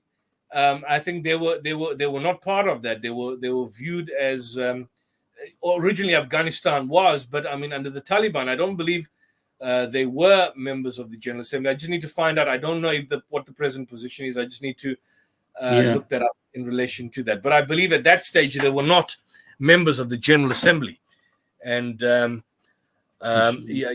relation to that. And I think the same thing with Iraq in 2003, and there were sanctions then subsequently imposed upon it, and for a certain time, I think Iran is, but I think I need to double check that aspect. But I believe that there are grounds for expelling someone and somebody withdrawing from the UN General Assembly. There's two more points I really want to make, which really kind of anger me sometimes when our Christian brethren in humanity make statements like this. Palestinians should be granted global citizenship, free reign status, and passports to order resettle anywhere they desire. The freak, you really baffle me sometimes, including Israel, and giving them vouchers or direct cash reimbursements, plus basically plus 250 pain per man. The freak. Yeah, he's a member to is this that channel. His name? Is his name the Freak? Yeah, with Neo from the Matrix. Is that his name? The Freak. For them, it's a prophecy. All this is a prophecy for them. And I love. Oh, is he a Christian? Is this guy a Christian? Yeah.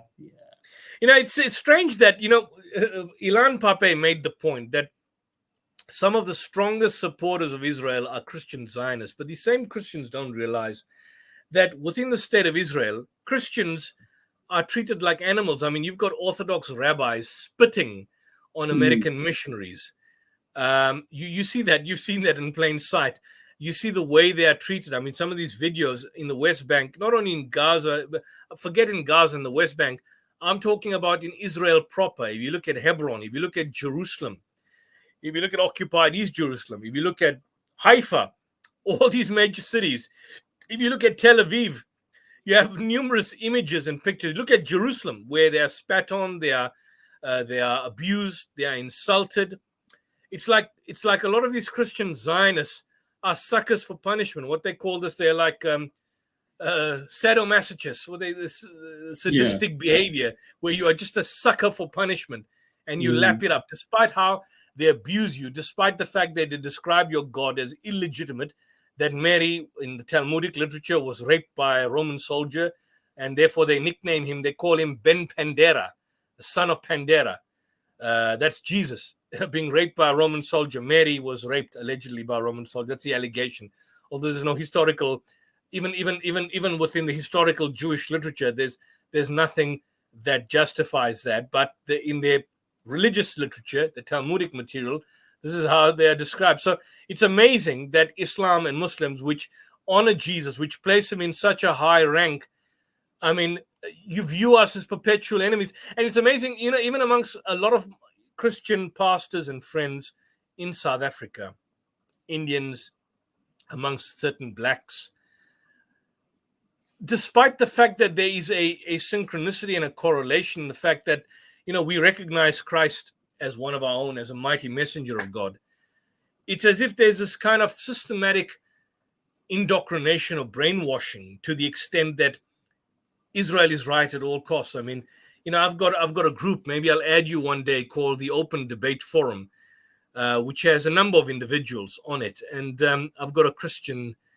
fanatic, who's worked with Muslims over the years and has had interaction with Muslims and so on, but incessantly, again and again, goes out of his way to defend the Israeli Defense Force.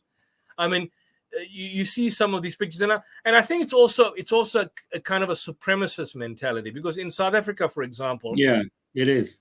You've got a lot of whites that are disgusted with the situation in South Africa in relation to maybe the service delivery, which we have a lot of problems with, and there is a number of factors for that.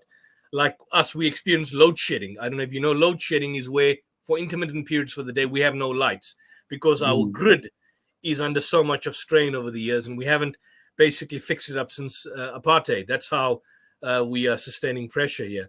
But a lot of these, supremacists have no shame in supporting Israel. And I think it's because of the fact that Israel in reality is not just a Jewish state, but it's a white settler colonial colony in the Middle East.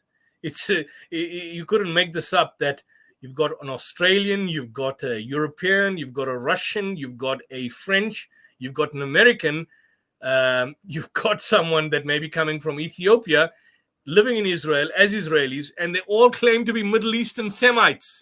Yeah, that's the inversion of reality. So this is the situation at the end of the day, pertaining to that. And this is just, we've scratched the surface on the judgment. Again, I will send you the link of the judgment. Maybe you can upload this below the YouTube channel of this particular stream, and then people can download and read the judgment for themselves. And not be so, what's the word? The word, so I wouldn't say apathetic or so despondent. Don't be despondent. That's my point. Don't be despondent.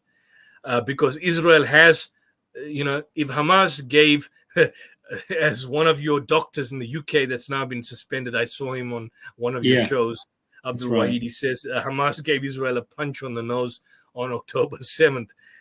Well, I can tell you, on the 11th of December, South Africa gave Israel a legal punch on the nose and a knockout blow. So Hamas didn't deliver the knockout blow. We delivered the legal knockout blow.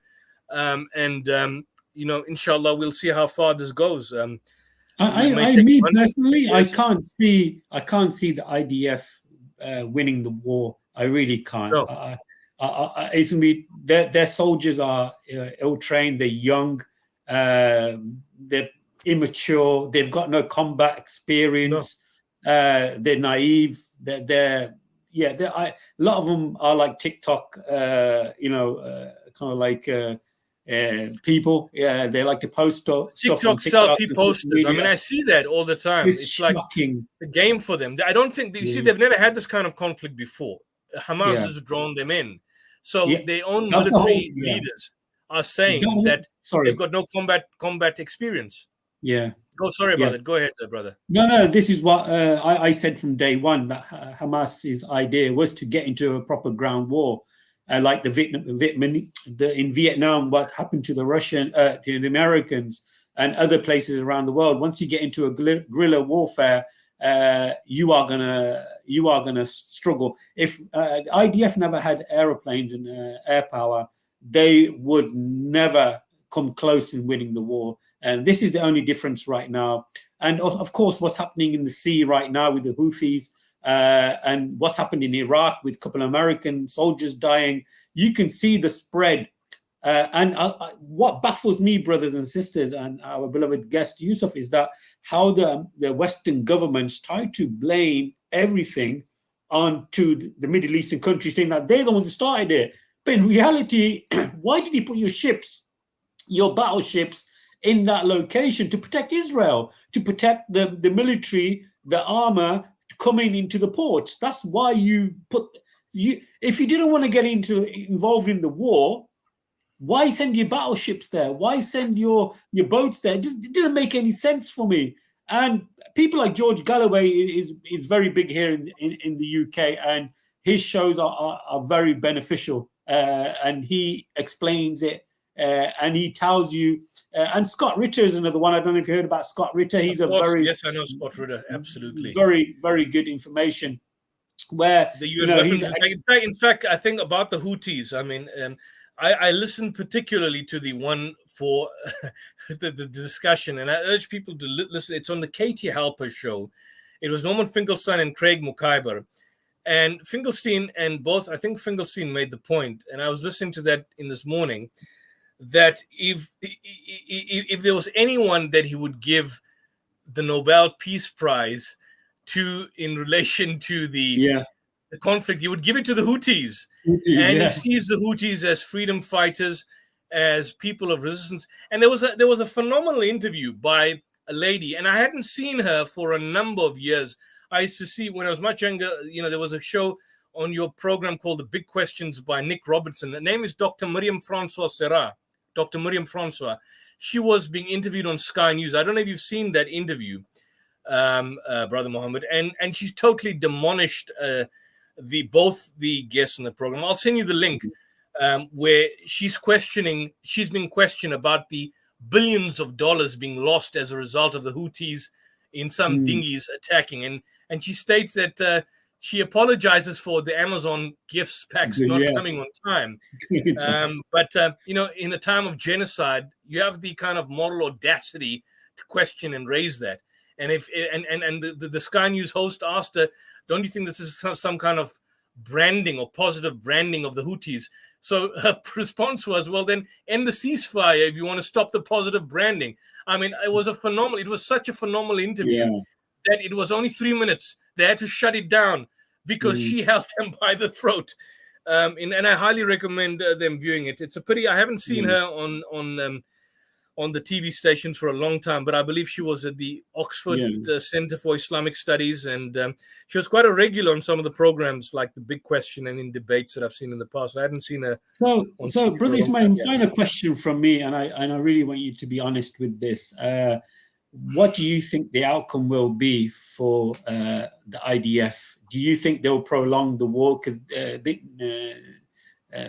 what's his name again?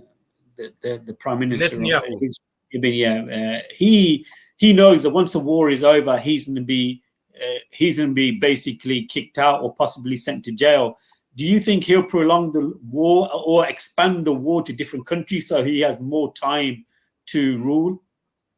Well, it's difficult to make predictions, but if you were to ask me in October 7th, or at least a week or 2 weeks after that, when we saw this intense bombing, and back then it was about 2,000 or 3,000 Palestinians that had been massacred by Israel, I would have told you, well, look, it was going to probably go on till October, end of November, maybe early December. And by Christmas, people were predicting that things were going to end.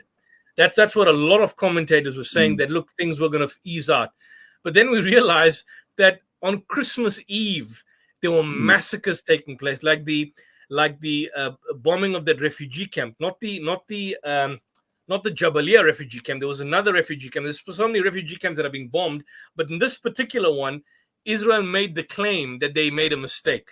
So they killed people, and this time around, they didn't say they were Hamas members there. They said they miscalculated and they made a mistake. And then you had the outrage, which was published by Al Jazeera immediately after Christmas Day, on the shooting at the Abu Ghazala, the Shadi Abu Ghazala school. And then, of course, we had the story of the ladies in the churches. So as opposed to kind of a cessation of the violence, you saw somehow or the other, for some reason, an increase in the violence at the height of Christmas. And that's why, Christmas was shut down in Gaza by a lot of the churches, Reverend Isaac Munter. So for all intents and purposes, from Netanyahu's perspective, this is one clearly of political survival. If the war ends, he's gone. And also the other point is that they will never win against Hamas. This is the point. Ideologically, they will not win. they're losing the war from a guerrilla point. I see videos regularly of individual men coming, standing in front of a tank and blowing it up. I mean, these are brave soldiers that are doing that, from either Hamas fighters or other resistance fighters, the Palestinian resistance. They are bold, they are courageous, and they are targeting the military. And the military are doing, you see these tanks going, and these tanks are being attacked. So they are losing the guerrilla warfare. But Netanyahu has to continue, because if he stops now, what happens? He's left with 30,000, maybe more, 50, 60,000 innocent men, women, and children dead, possibly his own hostages killed. The hostages are not back, and Israel has achieved nothing, and Hamas is still around. Yeah. So they want it to be as perpetual as possible. I think there will have to come a time when enough will be enough. And I don't know where it's heading, but I think that, with what's happened with the Houthis, with what's happened with the South African application at this juncture, it's certainly upped the pressure. With the protests globally around the world, it's upped the pressure. And the more Israel continues, right now it's lost its support amongst those that were initially sympathetic in relation to October 7th. But I'm saying that its own allies, there will come a time that its own allies, the US and the United Kingdom, will have to say, stop, we can't go on with this, because it's so blatant, so apparent. And more and more people will basically be dying as when the particular war continues. So I think it's reached it's already reached a crescendo for Israel. And now, once you reach a crescendo, there's just one way: you're going down. And Israel is self-destructing. It's self-destructing in every level. Militarily, it's self-destructing because it's losing the guerrilla war. Ideologically, it's losing the battle.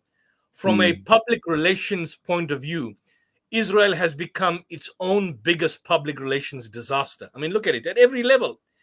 The traditional mainstream media outlets like CNN and BBC are no longer parroting and channeling the pro-Israeli news. I mean, this was unheard of. When did you ever hear the New York Times giving a critical assessment on Israel? Yes, after the South African application, they started wanting to resurrect the stories of rape and the massacres and what happened on October 7th. But things have changed.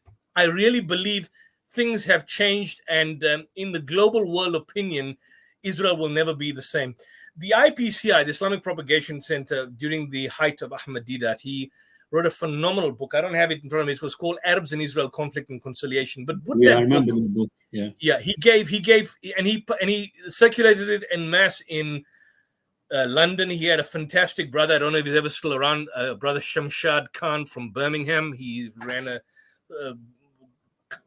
organization called Islamic Vision UK in Birmingham. Yeah, Country Road. Yeah, I know very well. Yeah, Shamshad Khan. And the one of the books was Publish It Not, and the other one was A Dare to Speak Out. And back then, what the authors of the book, which was being produced and reproduced and circulated by the IPCC, stated that in the world of public opinion, this is back then, and we're talking about 88, 89 during the first Intifada, he stated it is practically impossible to get any kind of mainstream news outlet any view on the Palestinian plight and the Palestinian crisis. So Ahmadiyya was resorting to paid adverts in the South African newspapers back then in the height of apartheid, and the newspapers were refusing the publication of his ads. That's 1989. We're now in 2024. In 2024, your own propagandists, your own corporate media powerhouses are now, in fact, speaking out against what is happening. I mean, I see there being a significant shift. Yes, there is still propaganda out there in favor of Israel by the corporate media, but I certainly see and witness a kind of a pattern of change. And I mean, you get these kind of fanatical news outlets like Talk TV, nobody bothers about them. But mainstream Sky News, BBC, which was traditionally, historically biased in favor of Israel, CNN, favor of Israel, New York Times, the MSNBC, they're now asking questions that were never asked before. Sorry, Yusuf, this is the final question from Brother Mehdi. I don't know if you can see it on the screen. Yeah, I see that. Will the interim ICJ ruling not facilitate cases being brought to the ICC as well? Yes, indeed. absolutely. And I may add, not just simply to the ICC, there's a case being brought against Israel to the ICJ by in February. Let me just, who was that country? ICJ case against Israel. Was it Malaysia or Indonesia? Malaysia, I think Malaysia. I think it was Malaysia. in Malaysia. Let me just see, which country was it? Yeah, Malaysia. I think Malaysia basically is bringing a case against Israel on the issue of apartheid. I mean, one must recall that there was a famous Goldstone report, again, a South African judge and a self-professed liberal Zionist, Judge Richard Goldstone. He produced a report in 2010 which totally damaged Israel in relation to the fact that Israel was engaging openly in acts of apartheid. It was an apartheid state. He later rescinded that report, and his credibility was obviously lost in the long term. But the initial report damaged Israel very badly. So there is a case being brought against Israel at the ICJ. I think that's going to be probably heard in February. And I think Turkey, if I'm not mistaken, Turkey. Let me just check which is the other. There was a second country. There's a second country. I can't recall which is the other country that's also bringing. So there's a number of countries that are basically coming forth. And certainly the ICC is not a body of the UN. You see, the ICC is an international criminal court. It's not unlike the ICJ. It operates, the ICJ operates as an extension of the United Nations. The ICC is separate from the United Nations. So also it can try non-state actors. It can try individual leaders that can be brought, or individual leaders of terrorist groups and outfits for war crimes, for crimes against humanity, all of that.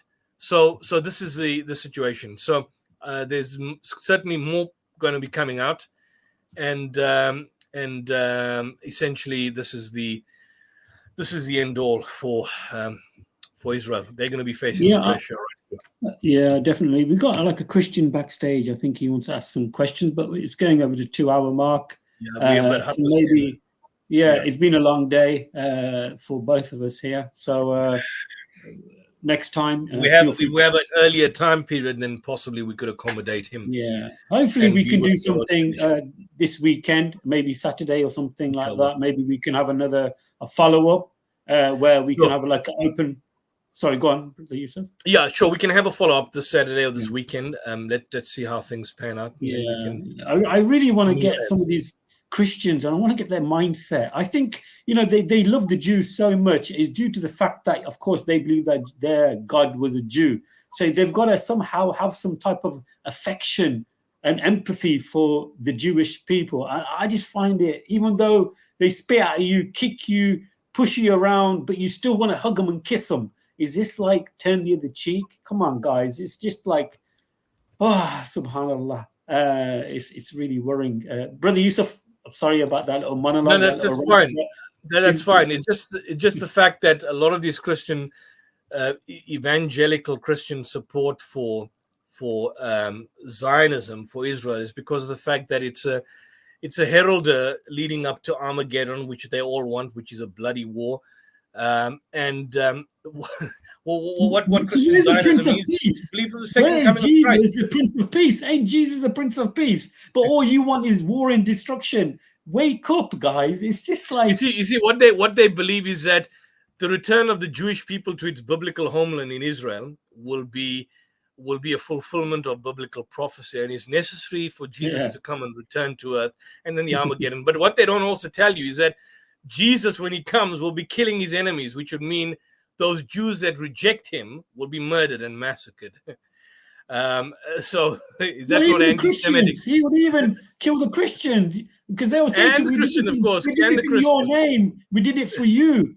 And he said, depart from me, you evildoers, you lawless people. And he's doing the same thing to the Christians. That's a topic on its own. We must one day talk about Christian Zionism and why that the support for Israel is not a recent development. It comes right up to the 1880s.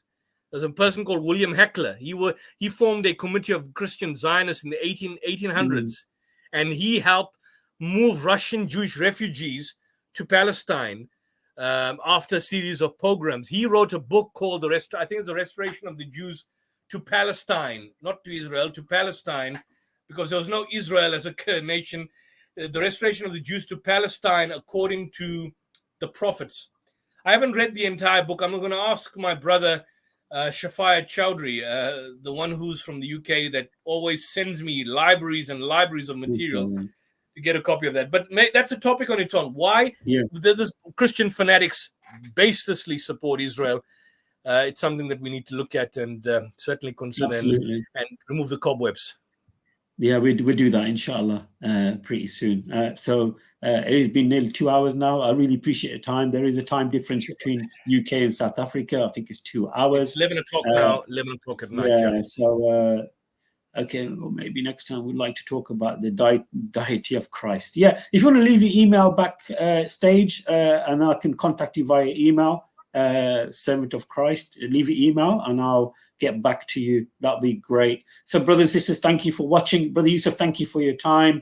I really appreciate it. I've been learning a lot, and the way you unpack everything, it's amazing. But I really appreciate it. Any final words from you before we end the show? Well, I want to thank you, brother Mohammed, for giving this opportunity to be on your platform. And I see it's on 2 other platforms. It's on Consider Islam TV as well. So any of the material, the viewers out there who want some of the material that we have, I will happily give it to brother Mohammed, and he can then share it in the YouTube video once a stream is already up and uploaded. And study the material. Don't be despondent. Don't be disheartened.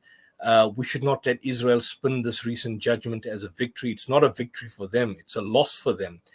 And see this, as I stated, as al-Hudaybiyah, and certainly Hudaybiyah is described in the Quran as a manifest victory. So certainly Israel's on trial for mass murder for the first time in human history, and this will be going on for a number of years. But they will be facing the pressure, and we should up the pressure. We should continue the pressure and let them feel the full force of our might, of global public opinion, of Islam, of ourselves as Muslims, and certainly other like-minded Jews and Christians out there who support the Palestinian cause. Excellent. I just want to remind you, brothers and sisters, tomorrow we've got the English stream of Mirza Ghulam Ahmad, the false prophet. That's tomorrow, 8 o'clock. And then on Wednesday, 7 p.m. in Arabic, again, Mirza Ghulam Ahmad, the false prophet. And then, of course, Saturdays, we have our regular topic of Is Jesus the Only True God? That's 9 p.m. UK time. So, brothers and sisters, please subscribe and like and share so you'll get notifications of future streams. So thank you once again for watching. I'd like to thank Allah subhanahu wa ta'ala for giving me this opportunity again to sit in front of our beloved brother Yusuf. And barakallah feekum to all the brothers and sisters for tuning in. This is your brother Mohammed. Assalamu alaikum wa rahmatullah wa barakatuh. Wa alaikum assalam wa rahmatullah wa barakatuh.